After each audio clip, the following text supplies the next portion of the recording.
Hello students, मैं अनुभा गुप्ता और आज हम डिस्कस करने जा रहे हैं न्यूक्लियाइड्स।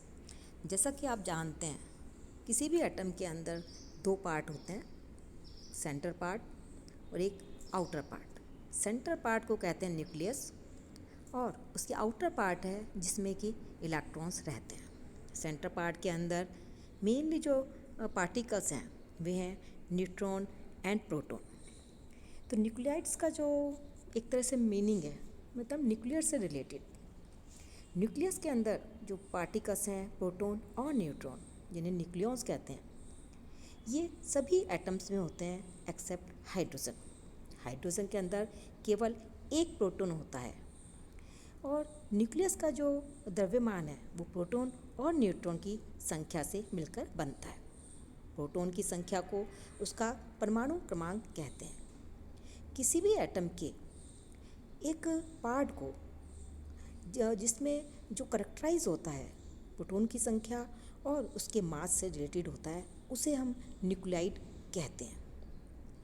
न्यूक्लियाइड को दर्शाने के लिए हम जो संकेत काम में लिया जाता है वो इस प्रकार है कि न्यूक्लियाइड्स के अंदर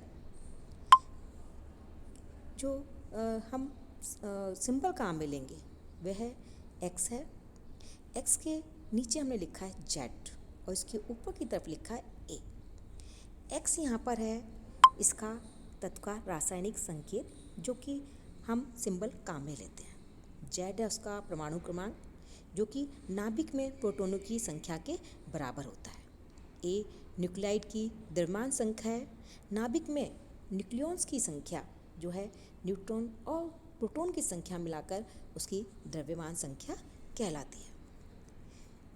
अब यदि मान लीजिए हमें किसी भी एटम, जैसे हमने यहाँ लिखा है यूरेनियम, यूरेनियम के लिए हमें न्यूक्लियाइड लिखना है, तो यूरेनियम के लिए जो सिंबल काम में लेते हैं हम, वो है उसका रासायनिक फॉर्मूला हम काम में लेते हैं, वो है इसका सिंबल यू।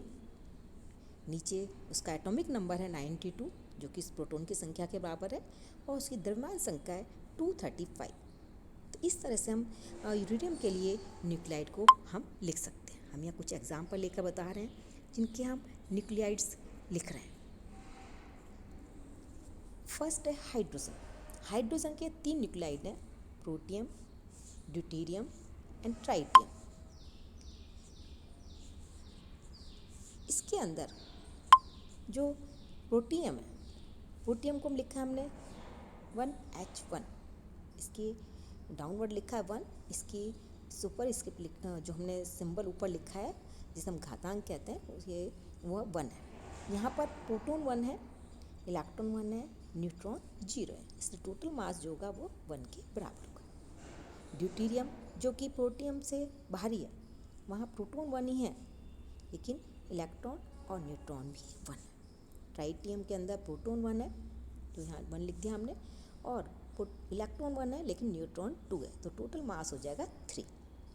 इसी तरह कार्बन 12, कार्बन 13 और कार्बन 14 जो कि एक ही एटम के हैं, क्योंकि जो उसका प्रोटॉन है वो उसका बेसिक करेक्टरिस्टिक है। जिन एटम के लिए प्रोटॉन की संख्या सेम है वो सेम एटम होगा, लेकिन यदि एटॉमिक नंबर अलग अलग हैं तो वो अलग अलग एटम के होंगे।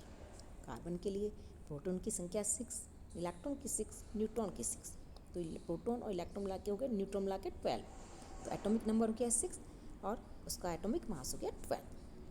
कार्बन 13 के अंदर प्रोटॉन 6 ही हैं, लेकिन उसके अंदर अगेन जो इलेक्ट्रॉन है 6 है लेकिन न्यूट्रॉन 7 है, जबकि कार्बन 40 में न्यूट्रॉन की संख्या 7 है, इसलिए इनके एटॉमिक नंबर सेम है लेकिन एटॉमिक मास अलग अलग है। और भी हमने एग्जांपल दे रखे हैं, ऑक्सीजन 16, ऑक्सीजन 17 एंड ऑक्सीजन 18, तीनों के मासेज में अंतर है, प्रोटॉन सेम है, इलेक्ट्रॉन सेम है, सिर्फ उसकी इलेक्ट्रॉन की संख्या में अंतर है। इसमें क्लोरीन 35 और क्लोरीन 37, जिसमें जो इनके न्यूक्लियाइड्स हैं वो हम इस तरह से उनको रिप्रेजेंट कर सकते हैं।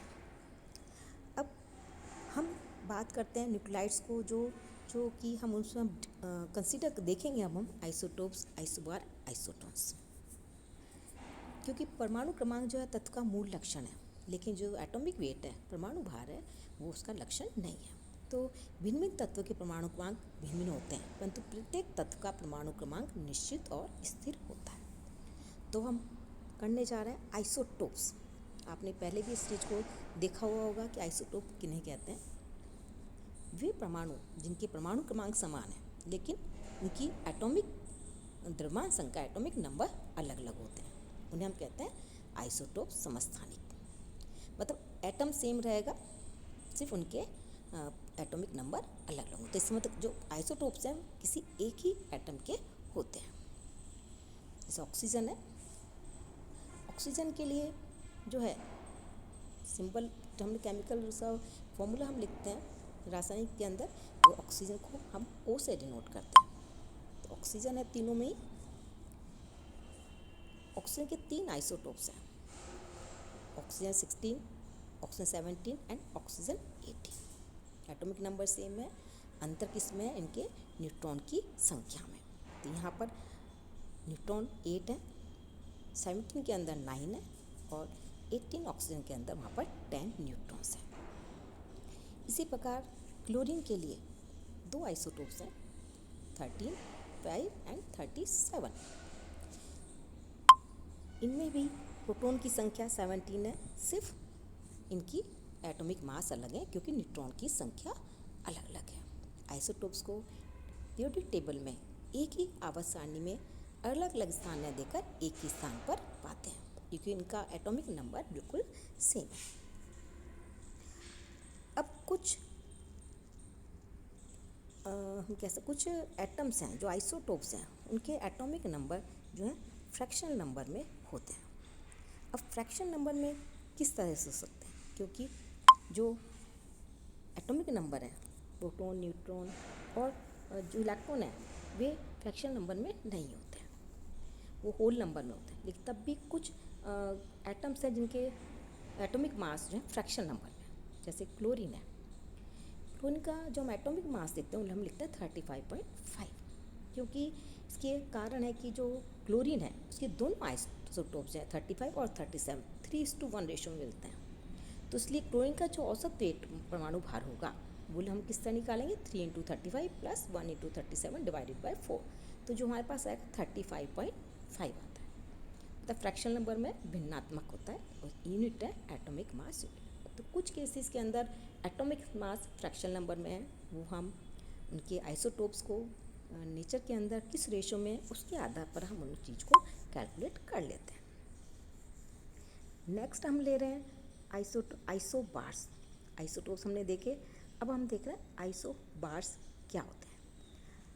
आइसोबार भी होते हैं जिनमें उनके एटॉमिक मासेस जो हैं वो सेम होते हैं, एटॉमिक नंबर अलग अलग होते हैं, एटॉमिक मास सेम होते हैं, उन्हें हम कहते हैं आइसोबार। इसी तरह ये है आपके एग्जाम्पल दे रखे हमने। आइसोबार समान द्रव्यमान संख्या परंतु भिन्न परमाणु क्रमांक के परमाणु संभारित कहते हैं। यहाँ पर इसमें जो होते हैं प्रोटॉन और न्यूट्रॉन की संख्या का योग, तो समान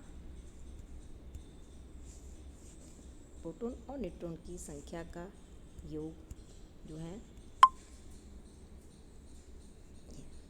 प्रोटॉन की संख्या सेम अलग अलग होती है लेकिन उसके भार अलग अलग होते हैं।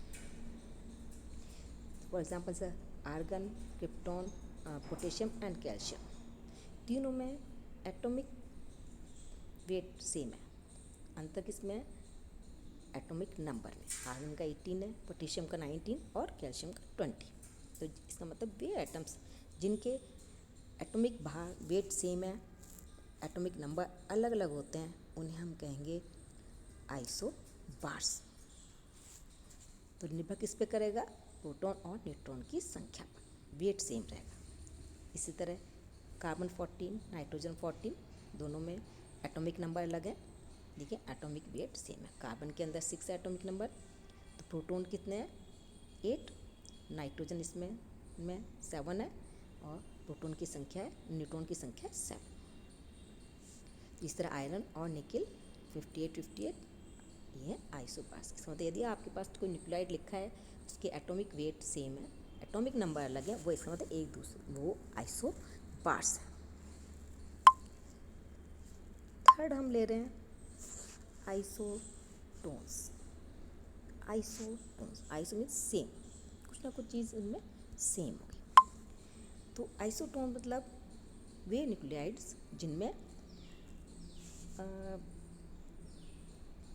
उनके न्यूट्रॉन की संख्या अलग अलग होती है।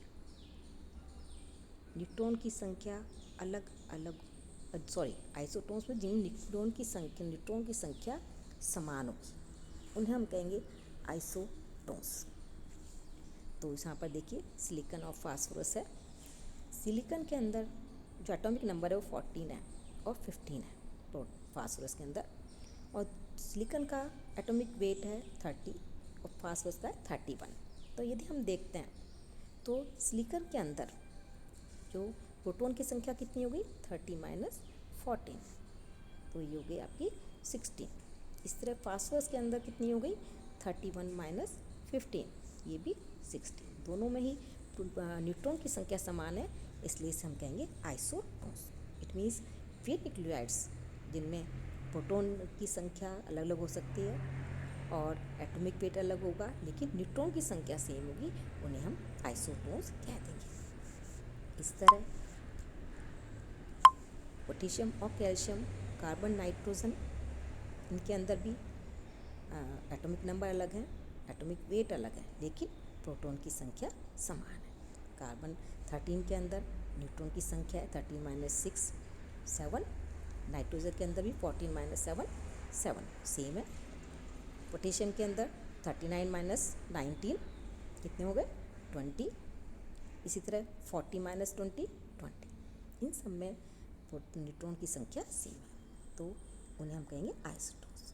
तो हम ये कह सकते हैं कि जो न्यूक्लियाइड्स हैं, न्यूक्लियाइड्स को एक तरह से हम उसका सेंटर पार्ट है, न्यूक्लियस से रिलेटेड है, और इससे हम एक जिसमें जो एक पार्ट है एटम का, जिसे हम जो उसमें हम लिखते हैं उसके एटॉमिक नंबर, प्रोटॉन, न्यूट्रॉन, उसका वेट के द्वारा रिप्रेजेंट करते हैं, उससे हम कहते हैं न्यूक्लियाइड्स। उसके लिए हम सिंबल आपको होता है कैसे लिखते हैं। इन न्यूक्लियाइड्स को हम आइसोटोप्स, आइसोबार, आइसोटोन में क्लासीफाई कर सकते हैं। आइसोटोप्स जिनमें एटॉमिक नंबर सेम है जिनके, तो वो एक ही एटम के होते हैं, लेकिन उनके एटॉमिक मास अलग अलग होते हैं, उन्हें हम कहेंगे आइसोटोप्स, जो कि एक ही एटम के होंगे। सेकंड थे आइसोबार, वे न्यूक्लियाइड्स जिनमें एटॉमिक मास सेम है। जब एटॉमिक मास सेम है तो उनके एटॉमिक नंबर अलग अलग होते हैं, तो उन्हें हम कहते हैं आइसोबार। इसका मतलब जो आइसोबार्स हैं वे अलग अलग एटम के होते हैं। थर्ड टाइप के जो न्यूक्लियाइड्स हैं वो हैं आइसोटोन्स, और आइसोटोन्स में होते हैं न्यूट्रॉन की संख्या सेम होती है। तो न्यूट्रॉन की संख्या सेम होगी तो उनके एटॉमिक मास और एटॉमिक नंबर अलग अलग होंगे, उन्हें हम कहेंगे आइसोटोन्स, जो कि अलग अलग एटम के होंगे। Thank you.